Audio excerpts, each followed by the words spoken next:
Welcome to టీ10. నేను మీ సుందర్. ప్రధానమంత్రి నరేంద్ర మోడీ గారు ఎర్రకోటపై నుండి ఈ రోజు కూడా ప్రసంగం చేశారు. ఆయన ప్రసంగం ఎట్లా ఉంది? గతంలో ముఖ్యమంత్రిగా 12 సార్లు, ప్రధానమంత్రిగా 15 సార్లు, మొత్తం 25 సార్లు మాట్లాడారు. మరి ఆయన ప్రసంగం ఎట్లా ఉంది అనే అంశాలు మాట్లాడడానికి మన స్టూడియోలో ఉన్నారు KVSN రాజు గారు. నమస్తే రాజు గారు. నమస్కారం. ఈరోజు ప్రధానమంత్రి నరేంద్ర మోడీ గారు జాతిని ఉద్దేశించి ఎర్రకోటపై నుంచి మాట్లాడిన ప్రసంగం ఎలా ఉంది? మీ కామెంట్ ఏంటి? ఎలా ఉంది అని అంటే, గత ప్రసంగాలు చూసిన వాళ్ళకి చాలా నిరాశ కలిగించి ఉంటుంది. ఎందుకట్లా? ఎందుకనంటే ఎప్పుడూ లేని ఒక విధమైన ముఖంలో ప్రధానమంత్రి గారికి కళ లేదనిపించింది ఒకటి.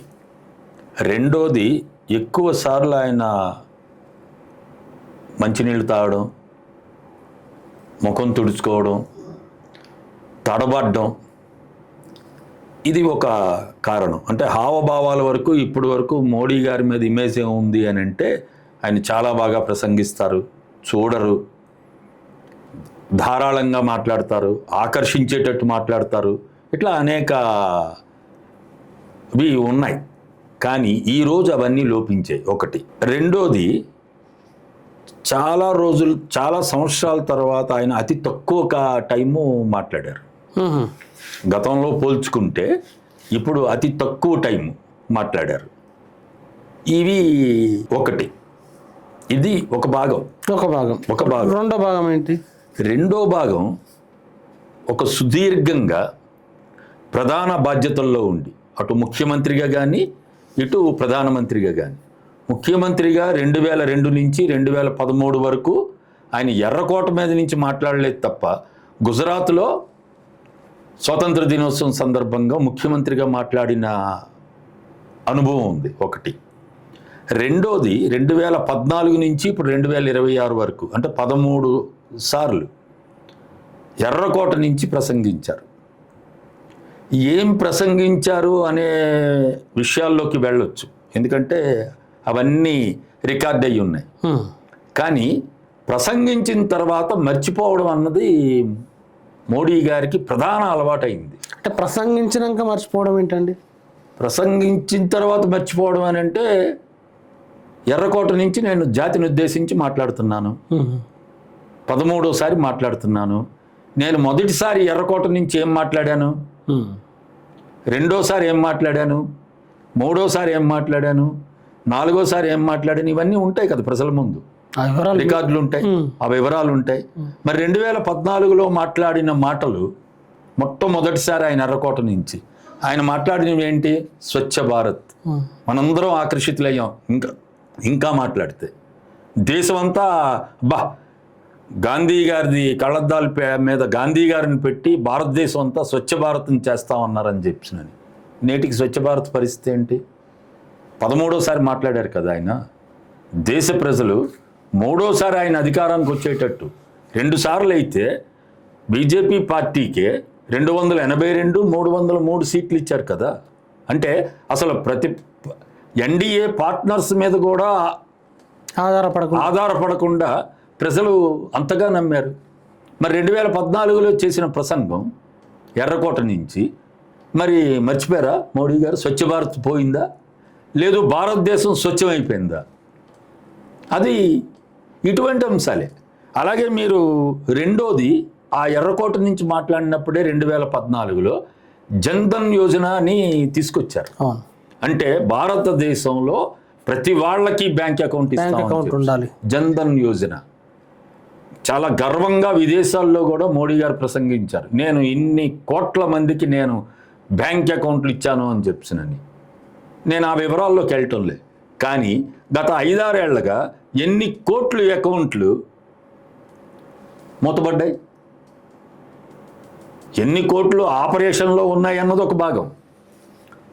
కానీ ఎన్ని కోట్లు రోజు రోజుకి ఎందుకు మరి అంటే, మరి మీరు వాళ్ళకి పని కల్పించడంలో సమస్య, ఆదాయం అందించడంలో సమస్య. అది రెండోది Jan Dhan Yojana. Next make in India అన్నారు ఎప్పుడు? 2014 మొదటి ప్రసంగంలో. ఈరోజు మేక్ ఇన్ ఇండియా ఎక్కడుంది? మేడ్ ఇన్ ఇండియా ఎక్కడుంది? స్టార్టప్ ఎక్కడుంది? ఇవన్నీ మనం చెప్పేవి కాదు. మనం అడుగుతున్నవి కూడా కాదు. ప్రధానమంత్రి గారే స్వయంగా 2014లో ఎర్రకోట నుండి జాతిని ఉద్దేశించి చేసిన ప్రసంగంలో ఇవన్నీ మేము, అలాగే women safety and employment, Adarsh గ్రామ యోజన చాలా మంచి పథకం. నిజంగా వాళ్ళ ఎంపీలు, అసలు ప్రధానమంత్రిగా భారతదేశ ప్రధానమంత్రి ఆయన రాజ్యసభ లోక్సభ ఎంపీలందరినీ కానీ మీరు మీ నియోజకవర్గంలో ఒక్క గ్రామాన్ని మీరు ఎప్పటికి డెవలప్ చేయమన్నారు? 2016 కల్లా దాన్ని అభివృద్ధి చెందిన గ్రామంగా తయారు చేయమని చెప్పారు. మరి అది చేస్తుంటే భారతదేశంలో ఎన్ని గ్రామాలు ఇప్పుడు డెవలప్డ్ గ్రామాలుగా ఉండేవి? అది ఎర్రకోట నుంచి మాట్లాడిందే 2016 కల్లా అవ్వాలని చెప్పినాను. తర్వాత ఉమెన్ సేఫ్టీ అండ్ ఎంపవర్మెంట్ అని చెప్పారు 2014లో. కానీ 13 ఏళ్ల తర్వాత 13వ ఉపన్యాసం తర్వాత ఉమెన్ సేఫ్టీ వచ్చిందా పోయిందా? ఉమెన్ సేఫ్టీ మెజర్స్ ఇంప్రూవ్ అయ్యాయా పోయాయా? ఉమెన్ ఎంపవర్మెంట్ ఏంటి? అసలు ఇప్పుడు ఈరోజు దేశవ్యాప్తంగా అనేక సంవత్సరాలుగా అసలు ఆ రికార్డులే బయటికి తీయటం లేదు కదా. అంటే ఇవేంటి మరి? ఎవరు మాట్లాడారు? ఇది ప్రధానమంత్రి గారే. నెక్స్ట్ ఇంతకన్నా ఇంకా కీలకమైనది ఒకటి చెప్పారు ఆయన దేశ ప్రధానిగా. మొదటిసారి కేంద్ర ప్రభుత్వం రాష్ట్ర ప్రభుత్వాలు కలిసి పనిచేయాలి భారతదేశ అభివృద్ధి కోసం అని చెప్పారు. మరి మీరు 2014 ఈ మాట ఎర్రకోట నుండి చెప్పారు కదా, మరి 12 ఏళ్లలో మీరు అనుసరించిన విధానం ఏంటి? రాష్ట్రాల మీద దాడి, రాష్ట్రాల హక్కుల మీద దాడి, రాష్ట్రాలకున్న ఏవైతే వాళ్లకు ఉన్నాయో అవన్నీ తీసుకెళ్ళి నీట్ అదే కదా, ప్రతిదీ వన్ నేషన్ వన్ ఎగ్జామ్ కాడికి వచ్చింది నీట్ అంటే. మరి అవే కదా. అంటే విద్య అన్నది రాష్ట్రం హక్కు. కానీ 2014లో ఏం చెప్పారు ఆయన? ఇంత పెద్ద ఉద్యమం ఎందుకు వచ్చింది? విద్యాశాఖ మంత్రి ఎందుకు రాజీనామా చేశారు? నేను ఆ వివరాల్లోకి వెళ్ళటంలే.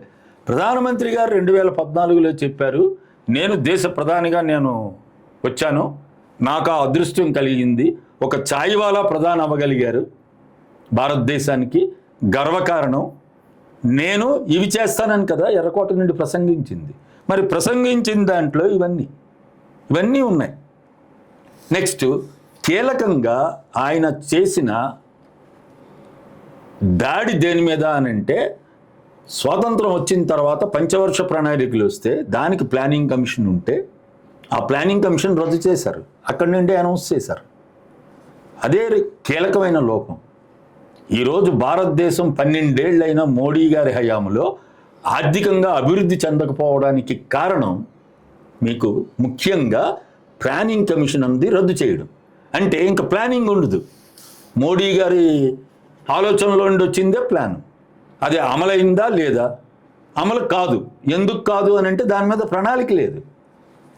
ప్రణాళిక లేని పనులు ఎట్లా ముందుకెళ్తే? మీకు ఉదాహరణ బుల్లెట్ ట్రైన్ 2015లో ముంబై నుంచి అహ్మదాబాద్కి బుల్లెట్ ట్రైన్ అంది 2015. ఇప్పుడు మనం 2026లో ఉన్నాం. ఎప్పుడు దాన్ని ప్రారంభిస్తారు? 11 ఏళ్ళు అవుతుంది. ఒక్క బుల్లెట్ ట్రైన్ తీసుకురాలేకపోయారు కదా. ఒక్కటే బుల్లెట్ ట్రైన్ అది. దాని మీదే 1,00,000 కోట్ల పైన జపాన్ దేశంతో, నేను ఆ వివరాలు వెళ్తాను. కానీ ఒక్క బుల్లెట్ ట్రైన్ తేలేకపోయారు. నేను అభివృద్ధి చెందిన దేశం 2047 నాటికి వికసిత్ భారత్ ధనిక దేశం చేస్తామంటున్నారు. మరి 12 ఏళ్ళు అయిపోయింది, 13 ఉపన్యాసాలు ఎర్రకోట నుండి అయిపోయి మరి ఏం తెచ్చారు? అది ఎక్కడైనా చెప్పారా? ఇగో ఇన్ని పేజీలు చెప్పారు. ఇది ప్రధానమంత్రి నుంచే. ప్రసంగంలో హైలైట్స్ అవి ఇవన్నీ ప్రసంగంలోంచి ప్రధానమంత్రి గారి సైట్లో పెట్టినవి. ఇన్ని పేజీలు ఉన్నాయి, ఇన్ని చేసామని చెప్పినాను. ఇందులో కీలకమైనది నేను మీకు ఒకటి చెప్తా. 2014లోనే ఆయన స్వచ్ఛ భారత్ కింద 2019 కల్లా భారతదేశంలోని ప్రతి కుటుంబానికి నేను మరుగుదొడ్లు ఇస్తా, ప్రతి పాఠశాలలో నేను మరుగుదొడ్లు పెడతామన్నారు. ఎప్పుడు? 2014లో ప్రసంగం చేశారు, 2019లోకి పూర్తి చేస్తామని చెప్పారు. ప్రజలు నమ్మారు, మెజారిటీ మీకు ఇచ్చారు. 2019 తర్వాత మీరు 2024కి వచ్చారు.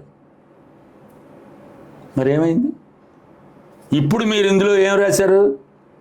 మేము చాలా స్పీడ్గా మరుగుదొడ్లు కట్టిస్తున్నాం. కట్టిస్తున్నాం ఇందులో ఉంది.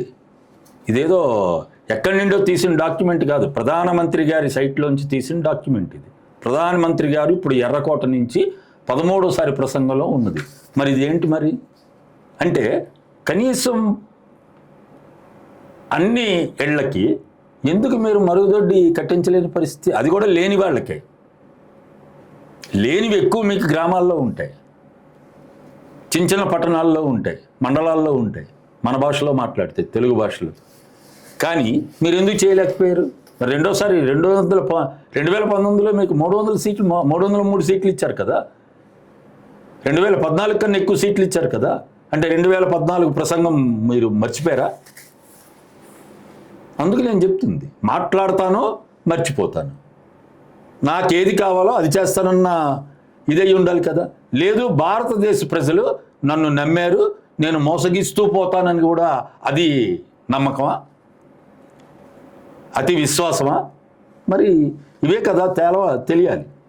నెక్స్ట్, భారతదేశంలో ఈవెన్ నెహ్రూ గారి కన్నా ప్రధానమంత్రిగా నెహ్రూ గారు ఎక్కువ ప్రసంగాలు చేశారు ఎర్రకోట నుంచి. కానీ ఒక రాష్ట్ర ముఖ్యమంత్రిగా 12 సార్లు, దేశ ప్రధానిగా 13 సార్లు, 25 సార్లు, అది కూడా కంటిన్యూస్గా.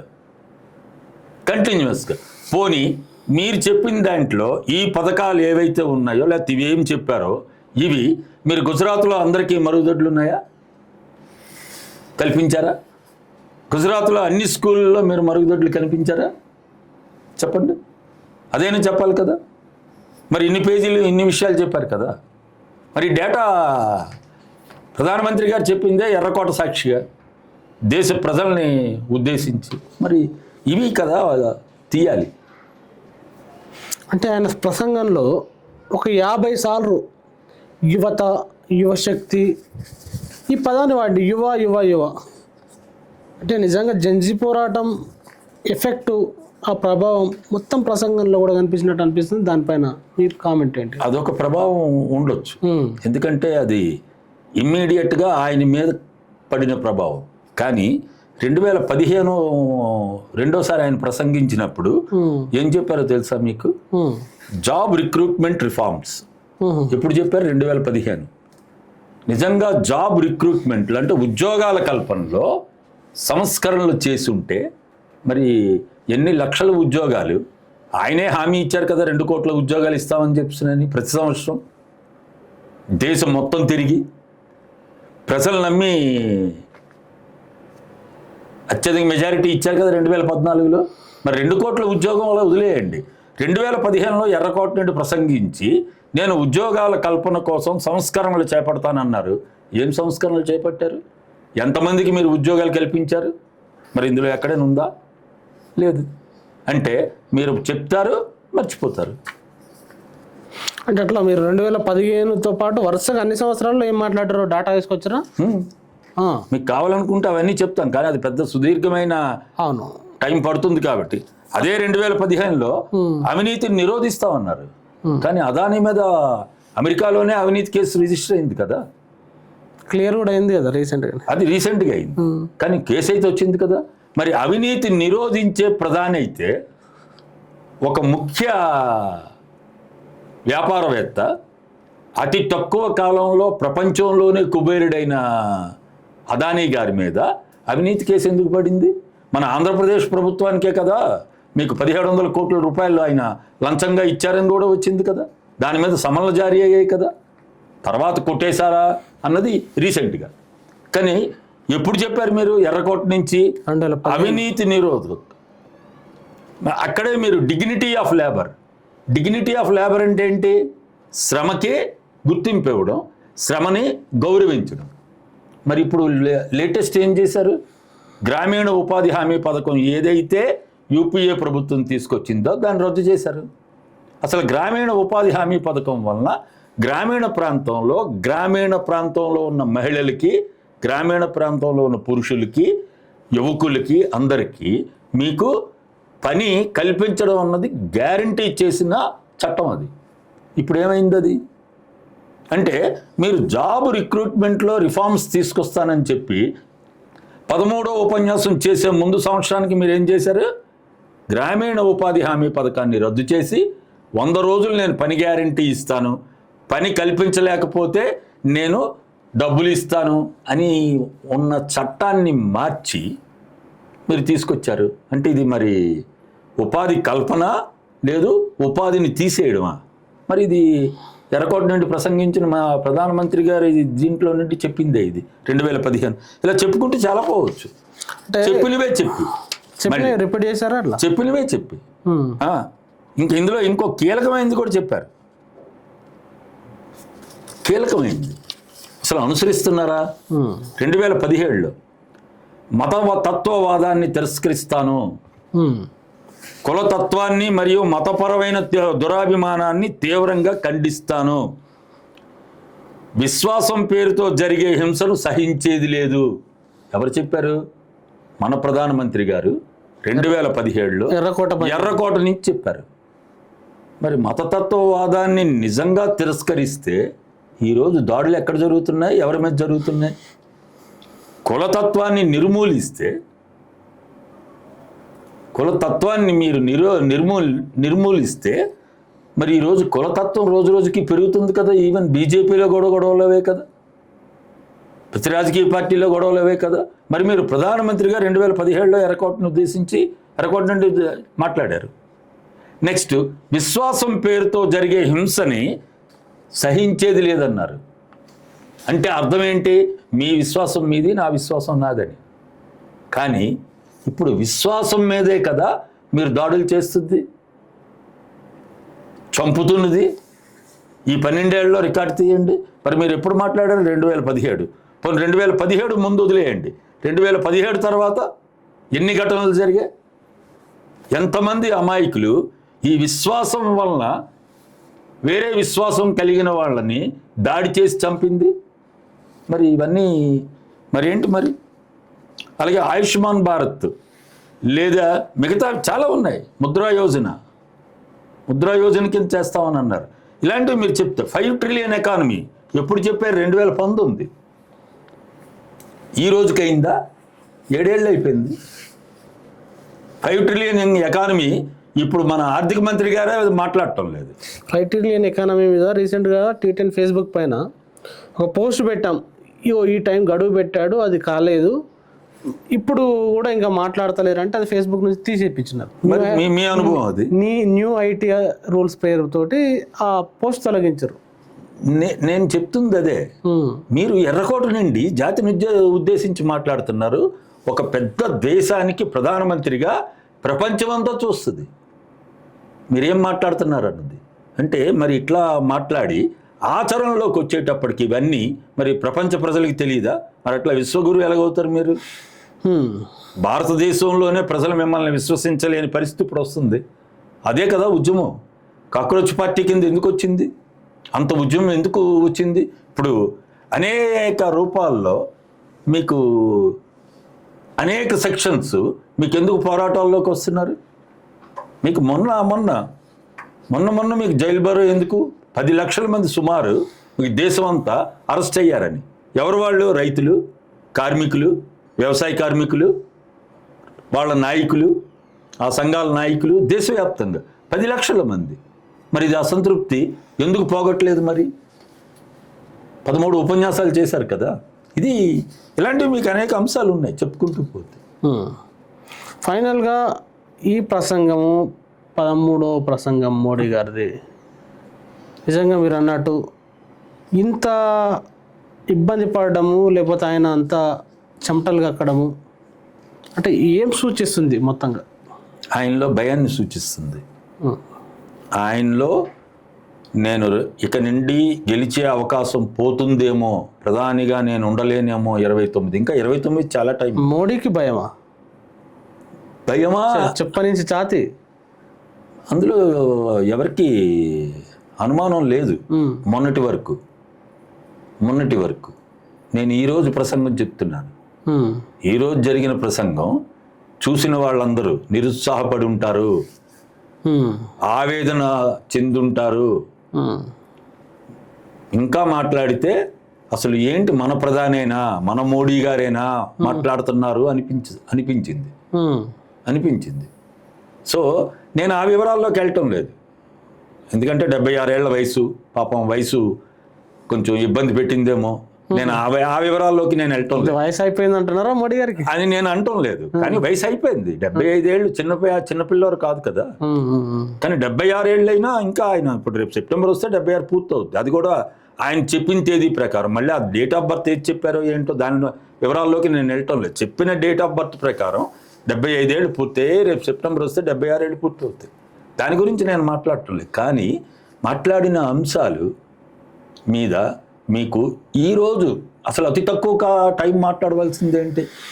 104, 110 నిమిషాలు మాట్లాడిన ప్రధానమంత్రి గారు, కావాలంటే ఆ డేటా ఉంది, 2014 నుంచి 2026 వరకు, ఈ రోజు వరకు ఆయన ఎర్రకోటని ఉద్దేశించి ఎంత టైం మాట్లాడారు. ఆయన రికార్డుని ఆయన బదులు కొట్టారు. గతంలో బదులు కొట్టిన ఒకదాని దాటి 90, 92, 100, 102, 103, 103, 110 ఎట్లా వచ్చింది. మరి ఈరోజు 78 నిమిషాలు ఎంతో వచ్చింది అంతే. ఎందుకు మధ్యలో అన్నిసార్లు నీళ్లు తాగడం అని ఆ వివరాల్లోకి నేను వెళ్ళటం లేదు. అవి కాదు మనకు ముఖ్యంగా తీసుకోవాల్సింది. మనం తీసుకోవాల్సింది ఏంటి అని అంటే, ప్రధానమంత్రి గారు ఏం మాట్లాడారు గత 12 సార్లుగా, 13వసారి ఏం మాట్లాడారు, ఆచరణే ఉంది. ఇప్పుడు చాలా గర్వంగా చెప్పారు, 400 మెడికల్ కాలేజీలు మేము 850 మెడికల్ కాలేజీలు చేశామని. ఎయిమ్స్ కూడా మన తెలంగాణకి ఇచ్చామన్నారు. మొన్నటి వరకు ఇన్ఫ్రాస్ట్రక్చరే లేదు, మొన్నటి వరకు ఇనాగ్రేషనే లేదు, మొన్నటి వరకు ఇంకా పూర్తిగా స్టాఫ్నే రిక్రూట్ చేయలేదు. మరి మెడికల్ కాలేజ్ ఇచ్చి మీరేం చేశారు? యూనివర్సిటీలు ఇచ్చామన్నారు ప్రైవేట్ వాళ్ళక. మరి విద్య పెరిగిందా? చాలా స్టాటిస్టిక్స్ చూపిస్తున్నాయి. హైయర్ ఎడ్యుకేషన్లో 90% డ్రాప్ అవుట్ ఉందని చెప్పినాన్ని హైయర్ ఎడ్యుకేషన్లో. మరి మీరు యూనివర్సిటీలు పెరిగితే హైయర్ ఎడ్యుకేషన్ చేసే వాళ్ళ సంఖ్య విపరీతంగా పెరగాలి కదా. మరి అది ఎక్కడుంది? ఇలాగ అనేక విషయాలు చెప్పొచ్చు. మోడీ గారు 2026 ఏం చెప్పినా, నేను 12 ఏళ్ళలో దేశాన్ని ఇంత ముందుకు తీసుకెళ్ళానని ఏం చెప్పినా, $4 ట్రిలియన్ దగ్గరికే రాలేకపోయారు. 5 ట్రిలియన్ల మాట దేవుడు ఎరుగు. 5 ట్రిలియన్ల మాట తర్వాత మరి ఎందుకు? మరి నాది ఇంత జీడిపి పెరిగిందని చెప్పారు కదా, మరి పెరిగితేది మరి ఎందుకు అవటం లేదు? సో ఇవన్నీ మీకు మోడీ గారిలో ఈరోజు మాత్రం కనిపించింది. ఆయన ఒక భయం మొదలైంది. ఒకసారి భయం మొదలైతే తప్పులు చేయడం కూడా కొనసాగితే ఇప్పుడు ఏం చేస్తారన్నది చూడాలి. కానీ నేను కోరుకుంటున్నది, ఇంకా ఆయనకి ఇంకా 2 ఏళ్ళ టైం ఉంది. 2 ఏళ్ళు అంటే 2 సార్లు మళ్ళీ ఉపన్యాసం చేయొచ్చు ఎర్రకోట నుంచి. 2 ఏళ్ళ టైం ఉందా? 2 ఏళ్ళే టైం ఉందా?